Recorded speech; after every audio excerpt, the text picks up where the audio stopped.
Hey folks, this is Noble Rambler, and welcome to Let's Play RimWorld.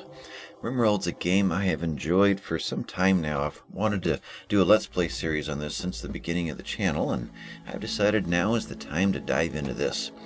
RimWorld is a two-dimensional, overhead perspective colony building simulation, kind of like Banished, except instead of building your colony out in the wilderness, RimWorld has you colonizing an alien world that your spaceship is crashed upon. One that is inhabited by factions that, well, for the most part, don't want you there.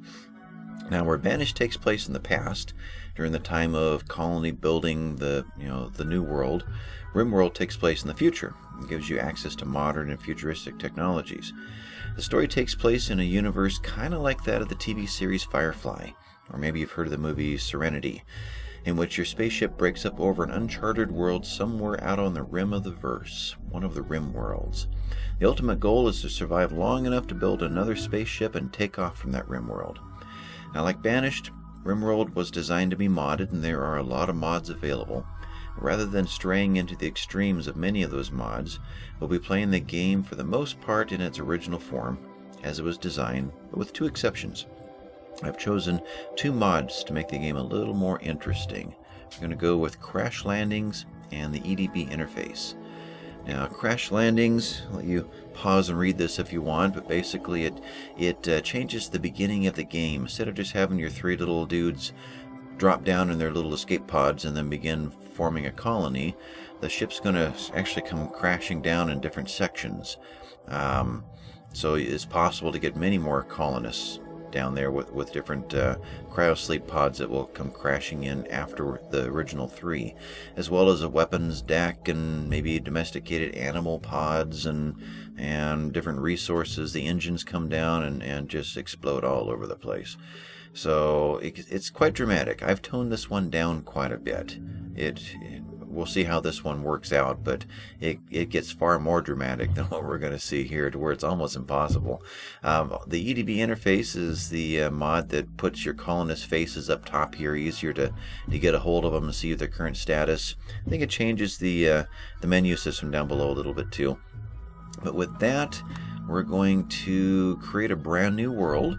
I've already got a couple of them loaded on this game, but I want to show you the process. I'm going to kind of design this Let's Play not only for those who have played the game before, but also for those who've never heard of RimWorld.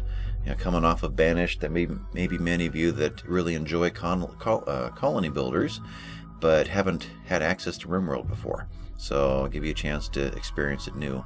So we're going to create a world, and you can basically put in a seed to represent a similar world in another game, so that many people can be playing on the same world. But I'm just going to randomize this. I don't have anything in particular to use. You got different sizes available. You've got basically two layers going on here. You've got your world and its size, and then you've got your colony and its size. So it doesn't really matter what size you make the world out of. I'm going to go to the smallest one. The colony is the one that's actually where you're going to be playing. That's the environment that we're creating for our Let's Play series. So this one, we're just going to grab a world. It's going to give us a random world, random name, and usually one that I can't pronounce. Deneb Australis. Interesting. Not quite like Australia, but it's very different from the worlds I'm used to. But this one's almost pronounceable. Quite often there are so many consonants in a row that you don't even have a chance to pronounce it. And I don't believe there's any way to rename. There is not. Okay. But you could see we've got, basically, where is it? An ice sheet up here, and we've got extreme deserts down below and everything in between. So we're going to save and finish this one and dive into our new colony. Now, RimWorld has a kind of a unique way of creating a difficulty system. You've got three different storytellers, and then within those three spheres you've got multiple difficulty levels. So Cassandra creates story events on a steadily increasing curve of challenge and tension, versus Phoebe, who gives a lot of time in between disasters to relax and build your colony. But beware, if she's set at a high challenge scale, she'll hit as hard as anybody. And then Randy Random doesn't follow the rules. He'll generate random events, and he doesn't care if they make the story a triumph or utter hopelessness. It's all drama to him. I think for a Let's Play, Cassandra seems to be the most balanced. You know, I like Phoebe myself as far as just playing on my own, because I like to build large colonies and just have fun with it. But I think there'll be too much lag in between interesting events with Phoebe. So we're going to go with Cassandra, and I'm going to go up to the challenge mode. Rough is where I normally play, but I've noticed that there can be quite a long pause in between the events. And some of the events are not all that challenging. So I'm going to take it up a little bit to make the Let's Play series a little more exciting.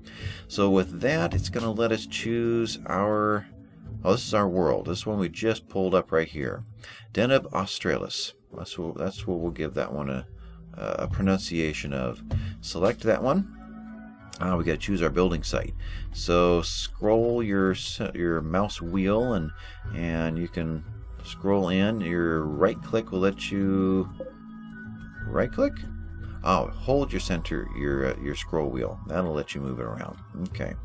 I'm thinking I want to go for a temperate. I want to make this one not too challenging. We may do another series later that's much more difficult, whether it's extreme cold or extreme hot. But I think for now, just for getting into the game and seeing what it's all about, do something, like so. Now, you've got quite a few different ways to look at this. You can look at the biomes, which we can kind of see those here. You can look at the elevations. Do you want to be way up in the mountains or way down in the valleys? You can look at it, how much rainfall we get, how little or much. Temperatures, you want to be in a hot area or a cold area. Different ways to look at it, kind of like Dwarf Fortress. I think Dwarf Fortress does something very similar to this. We'll go back to full. And like Dwarf Fortress, as you pick each one, they do connect to each other in the game. You could have multiple colonies playing different ones, side by side, different games, all off the same world. And each one will give you all the specs. It's a mountainous area, gets this much rain a year, there's marble and slate available, and the growing period is from April to September. So let's see if we can find one that has 3 different marble. There we go. Granite, limestone, marble. So 3 different ones. A lot more rain, though. Yeah, that'll be fine. April to September for growing period, which will give us a good chance to get lots of food stored up before winter hits and all the growing ends, unless you take the growing indoors. And advanced lets us pick the size. When you get beyond the size that they recommend, you get a little warning telling you that your computer may crash at the ludicrous,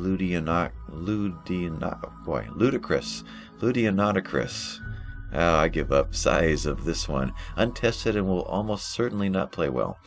I'm going to go with, I'm thinking right here, the high end of the medium.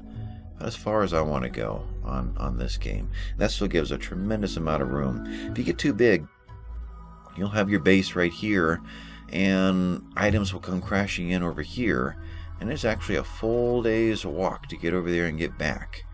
Meanwhile, your little peep is starving and ready to go insane. So I'm going to keep it a little more compact. But you get too close, and alien or pirates will come landing in to attack you, and they're right on top of you already. So there are advantages to too small and too big. So I think a medium range is going to do quite well. So we're going to take that. We're going to choose that site, and now it's going to let us choose our first 3 colonists, we'll call them. These are quite random. You can hit this all you want and come up with all different kinds of combinations. Different ages. Click the eye. It'll give you more specifics on them. That their health is good. This is what they can do. And their percentages and stats, as far as this one's healing speed based upon a medicine of 5 is 70%. compared to 100%. So not as good of a doctor. So you got quite a few stats you can look at as far as walking speeds and what have you. Their abilities in combat and how well they interact with each other and animals. So lots of things to look at here. Also gives you a background story of each character. So let's go through this one. We've got Boyle Ferguson, who goes by the nickname of Sir. Now we're going to be able to change all these names in-game. So I'll be able to grab subscribers out of the comments and add their names into the game and actually get some fun having our subscribers playing the game here.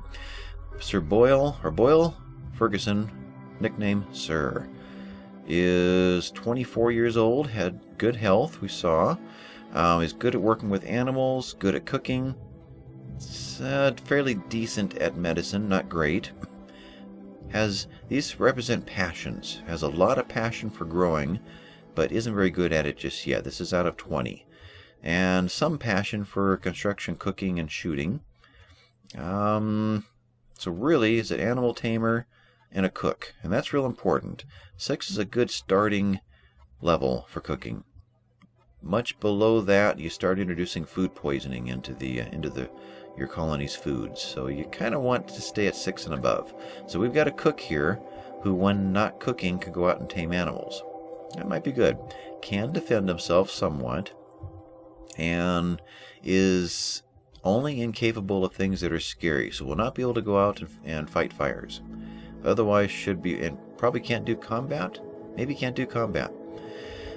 Traits, has a green thumb and chemical interest, meaning this person will go get drunk if he gets depressed. Psychically dull. So Sir's mind is psychically out of tune with others. He isn't as affected by psychic phenomena. And on this alien world, that will actually come into play, as you'll see. So, background. Sir, I don't know if we're going to keep that name, was a frightened child. Grew up with a laundry list of phobias and neuroses. He feared, among other things, doctors and foodborne pathogens. As a result, he learned to cook and care for himself, but many of his fears dog him into adulthood. So as a result, he got bonus to medicine and cooking, but firefighting is disabled. Now, Sir's adulthood. Sir was an internal spy master in an Imperial Army battalion.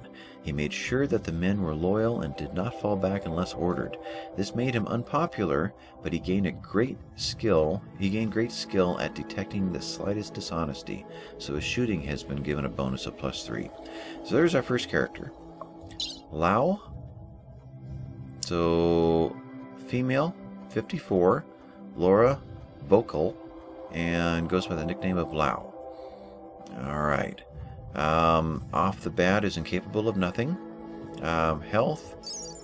Let's see. Health, we're okay except for a bad back, which makes moving very poor and manipulation poor. So moving only moves at 40% speed and a 60% speed. That's not good. Close that. Was a coma child. A childhood accident put, we'll say Law, short for Laura, maybe. Law. Put Law into a coma. She didn't wake up until she was in her late teens. Her body never recovered from years of inactivity, but people tend to take pity on her when they hear her story. Gives a +5 to social, but -2 to construction and mining. And in her adulthood, worked as a surgeon on a world mostly free of disease and human suffering.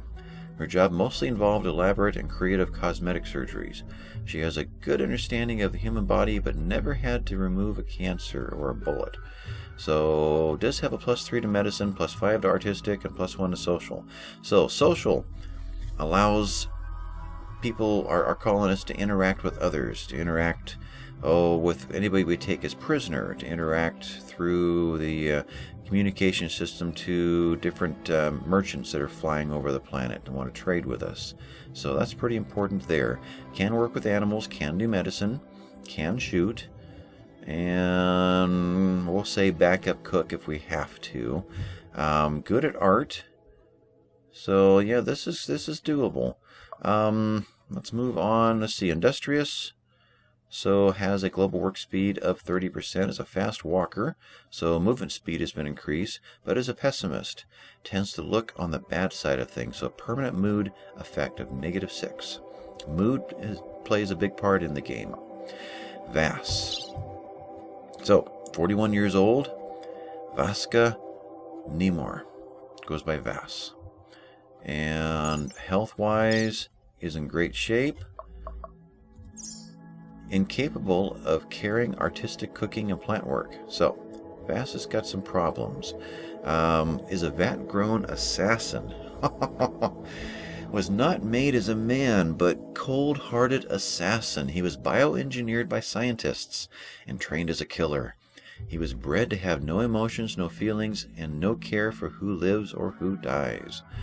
As a result, shooting skills are increased, melee's increased, construction's increased, but art is disabled, plant cutting, growing, cooking, and doctoring are all disabled.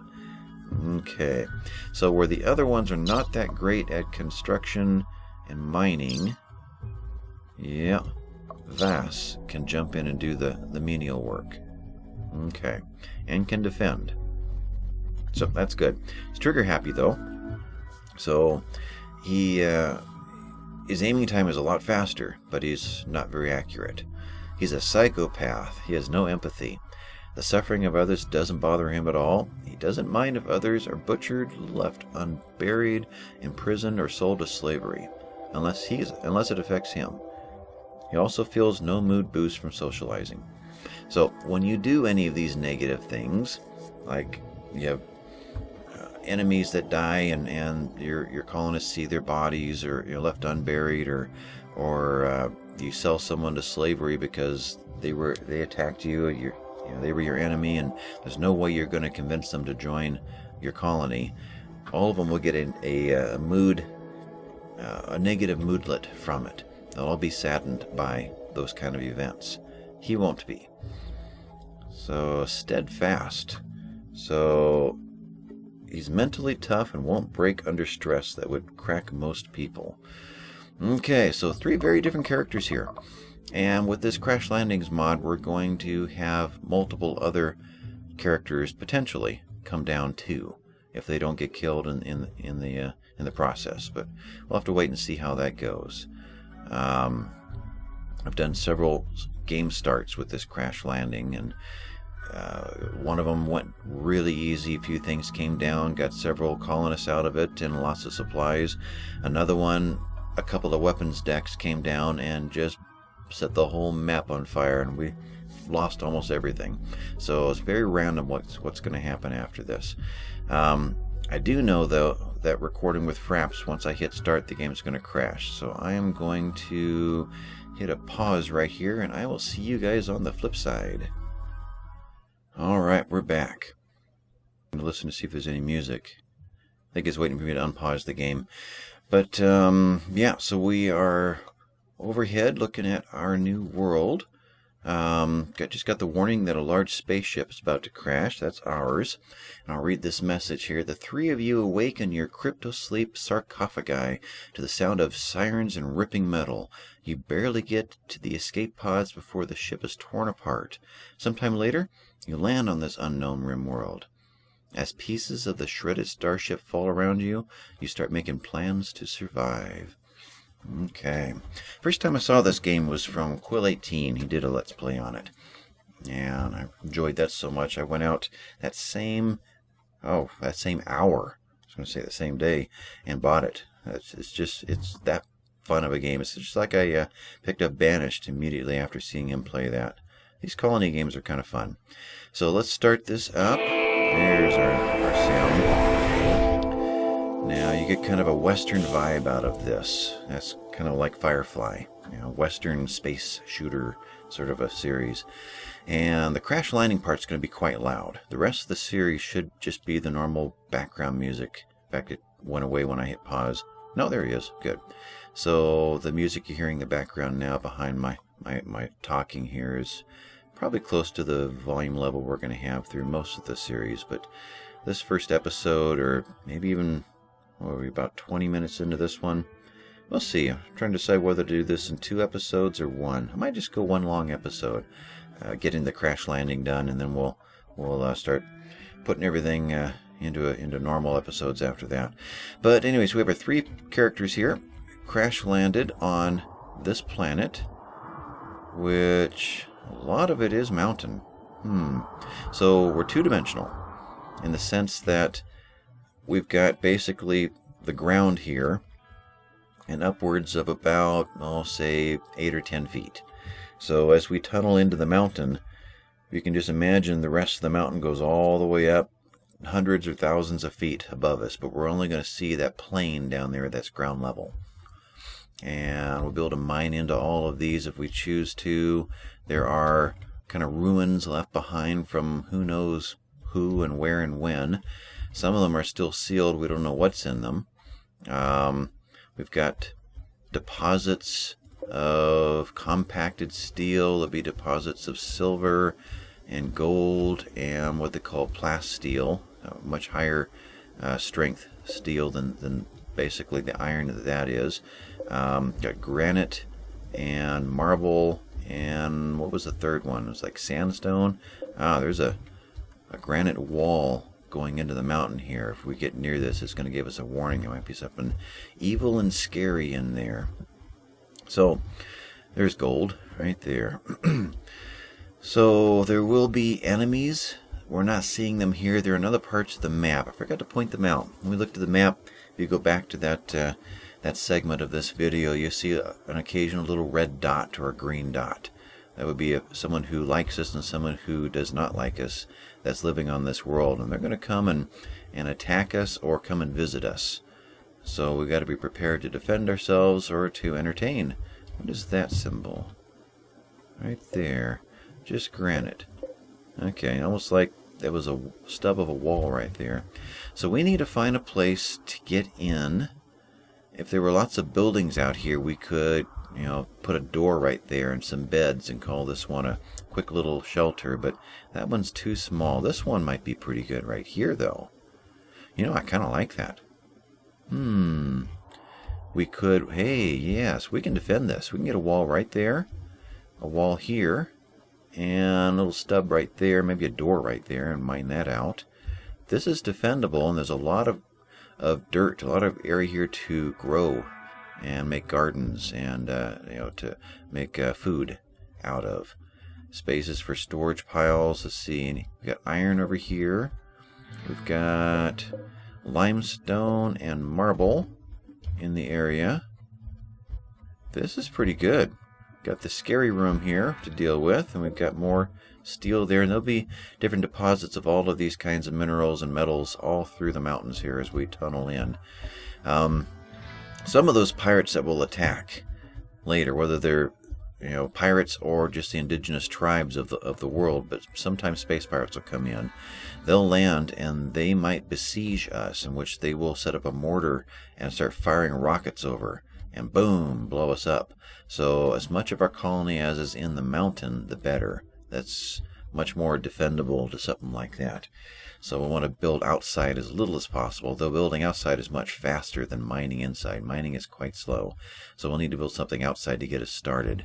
Though this is going to help out tremendously. I think this is our starting area here, right in there.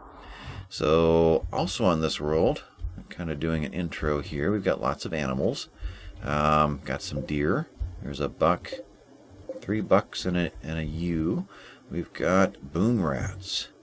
Everything on here has a description. So view information on the object, and every object has numbers associated with it. Temperatures and quantities, and there's all kinds of statistics in this game, as well as descriptions.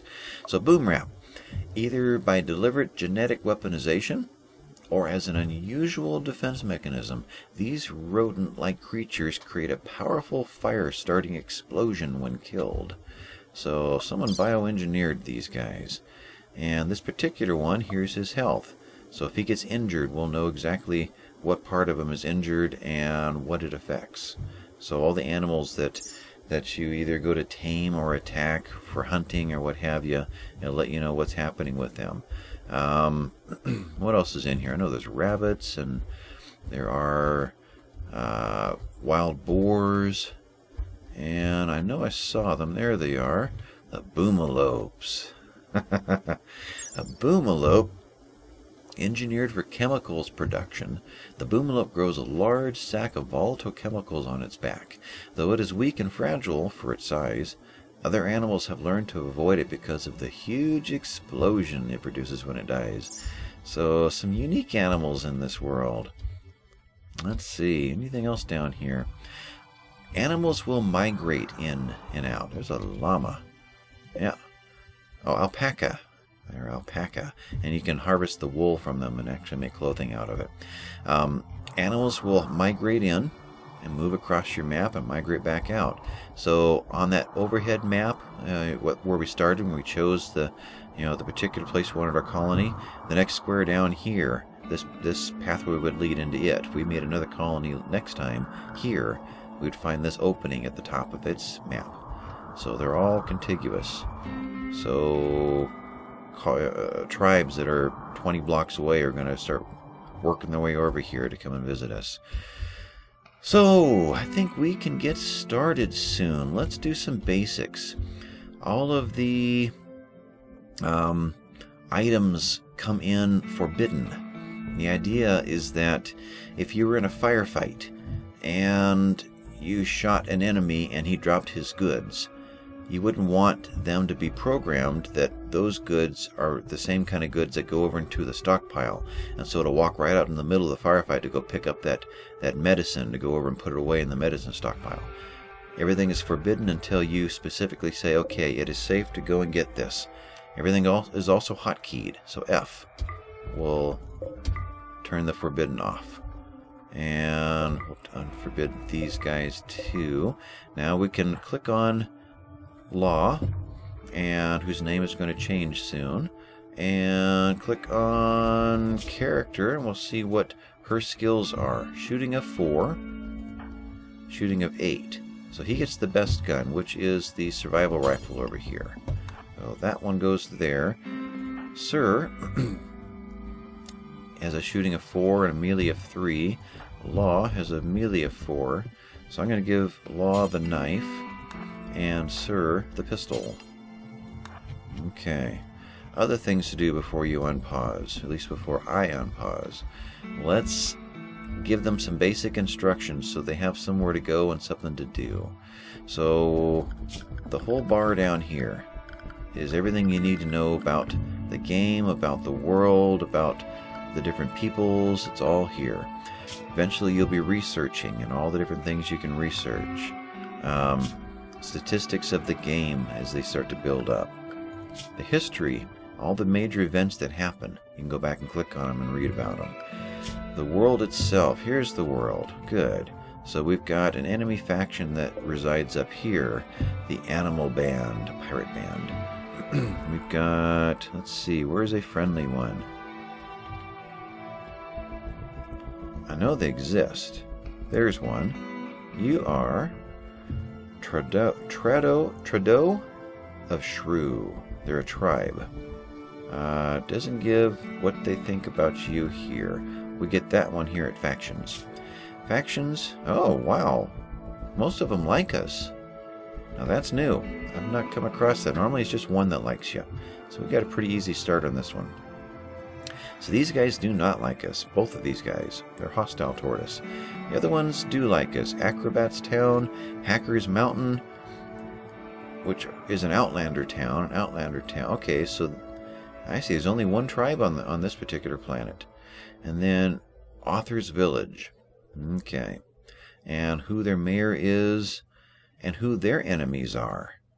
So Hacker's Mountain does not get along with the same ones that we don't get along with. Okay. And these guys hate everybody. Or everybody hates them. Okay. So inventory, all the things that you own. So we've got only 2 people with pants on. That's not good. Who's missing some pants?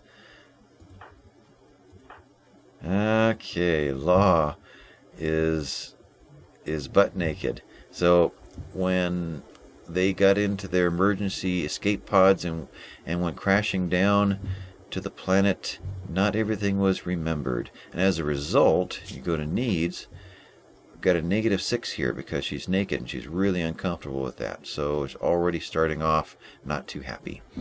So back over here, animals. We've got one monkey. We came with a monkey. So we came with a pet. Monkey named Bloody. Age 13.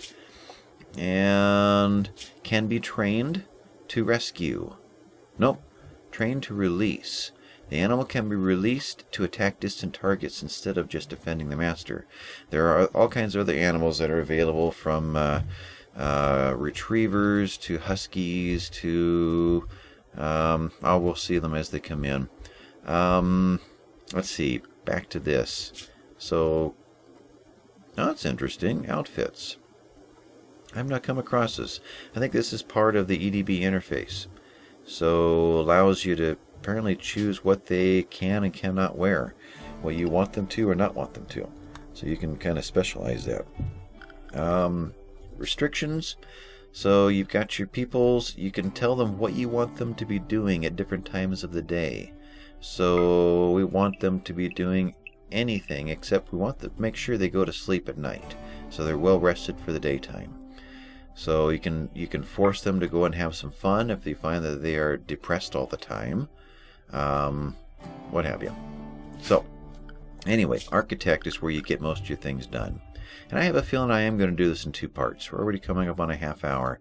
So we're going to get the basic setup going on, explain everything. The next episode will be the crash landing. And that'll be a half hour all in itself. So let's tell them to... So let's see, can we? We can. Wood. We're going to use wood to close off this thing. We're going to tell them to... And later, as you get more materials available to you, compacted steel and marble and what have you, you'll see, where you see wood here, you'll see a whole menu right here, and you choose what you want to make all of these items out of. So we want to get a door, not a steel auto door, which automatically opens, kind of Star Trek-like, but which costs a lot more to make it and uses a lot of electricity. Just a regular door. We're going to make it out of wood. Pop that in right there. And then under furniture, we want to... don't want to take the time to make beds right now, but we will make sleeping spots. So we're telling them... no, wrong one. So in Banished, R flips your item around. In RimWorld, E does that. And I'm always going to be mixing that up. But let's tell them 3, 4, 5, 6 people can sleep right there. And let's turn that around. Let's set up some... medical beds, because we're going to need several here at the very beginning. So this sleep spot is going to be set as medical, or H. Make it easier. H, H, H, H. So place for them to sleep, or if they're injured, they'll lay down here and work. We can tell whoever is the best at doctoring to be the doctor, which I believe is Law, the surgeon. So we're going to... we have 2 different ways of doing this. This one is your basic way. You tell them which jobs you're willing to let them do, and the game sets a priority system from this end to that end. So they will first be a doctor. When they're not doctoring, they'll be wardening. When they're not wardening, they'll be doing art. When they're not doing art, they'll be hauling. There's a little more fine-tuned version of it right here. So we can say 1 through 4, I want everybody to be a patient first. You get injured, you go to bed. You don't be out here fighting fires when you're bleeding to death. You lay there and you start healing. This one has a skill of 6 out of 20 for a doctor, so we're going to make you the doctor. And you'll also be the warden, but we'll go with 2 on that. So the game is going to grab the first one from highest to lowest, from left to right, and do the ones in order. When it runs out of ones, it's going to go back and it's going to grab the first 2 and go in order. So, you know, including zeros, you've got 5 levels of priority that you can work with to really fine-tune what you want each character doing. At the beginning, it doesn't mean much because all 3 have to do everything. So it's really not going to be a great system. When you get 20 characters here, then you can start fine-tuning this. Someone is going to do nothing but cooking. Maybe 2 people do nothing but cooking. 2 people doing nothing but hauling all the time. 2 people doing construction and mining and what have you. So you can really specialize or fine-tune your characters after you get enough of them to do that. To be that fine-tuned. But let's take firefight to 1 as well. We're going to have a lot of fire here at the very beginning.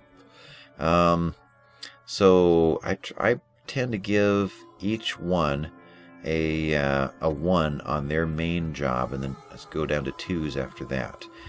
And then after the game is going, I will set these for 2s so that when they're a patient, they stay a patient. They don't grab the first one up to the left and start firefighting when in fact they really need to be a patient.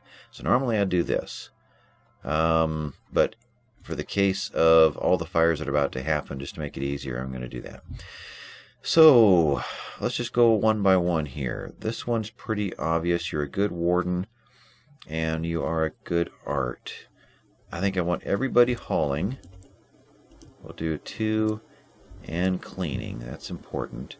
Research of 3, research of 4. We're not going to need research for a while, so we'll just ignore that. Right there. No art for a while.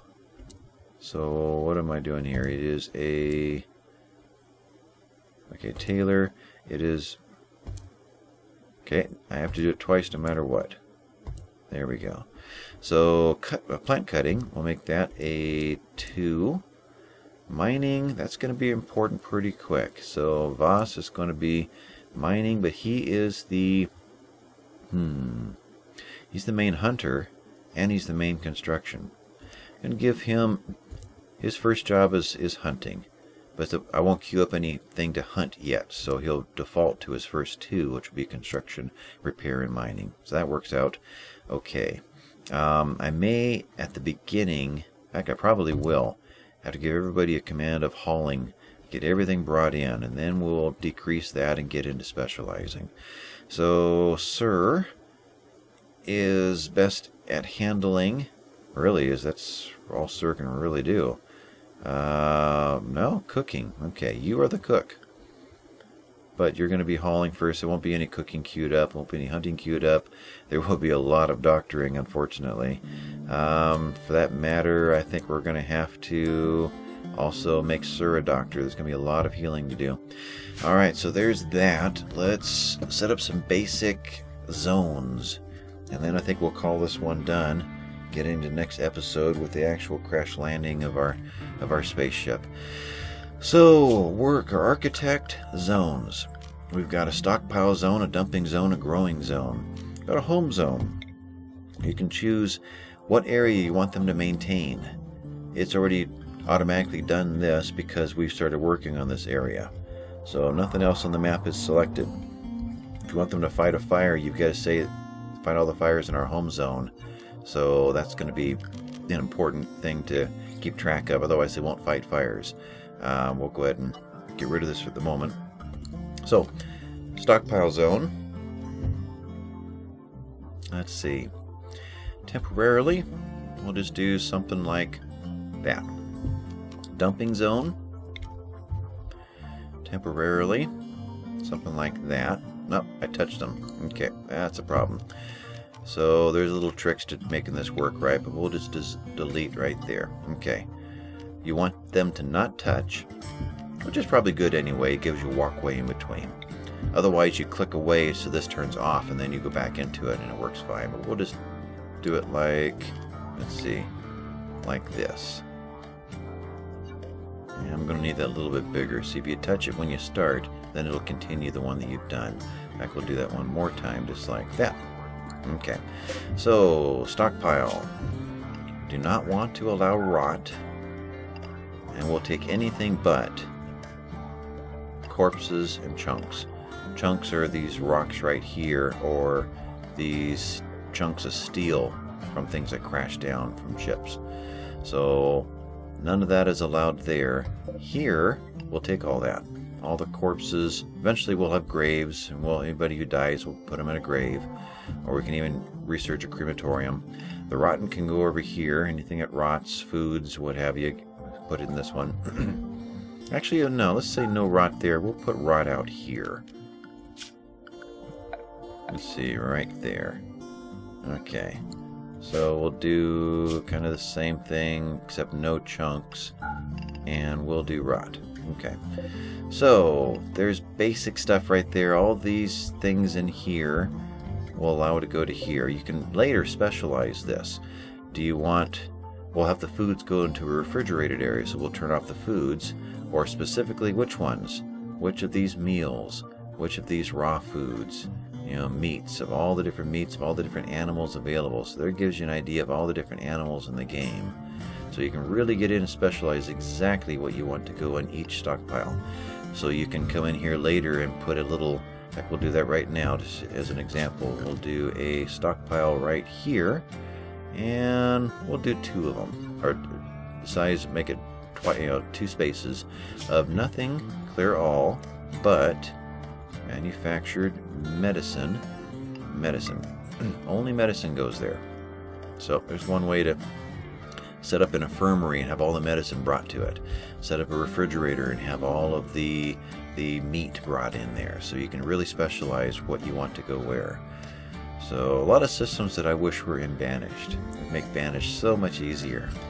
So with that, is there anything else we truly need to do right now? We'll get into all the rest of these in the next several episodes. We'll get heavy snows in this particular biome, so we might want them to clear a pathway out so that they walk faster in the wintertime, and where we can allow them to go and not allow them to go. If we have an emergency happen, I could tell everybody to go to a certain zone, and they'll only be allowed to go in that zone, which might be a room right over here where they're completely safe. So with that, I think we're going to call this episode done. Leave comments down below. Tell me what you think. You like the game RimWorld? Is this a series you think is going to be kind of fun? Do you want to be a named character in the game? Is this something that you would actually watch, the whole series from beginning to end, just to see how your character does? So, this has been Noble Rambler. Thank you guys for watching. Hit the like and subscribe down there if you would, and I will see you next time. Bye-bye, folks.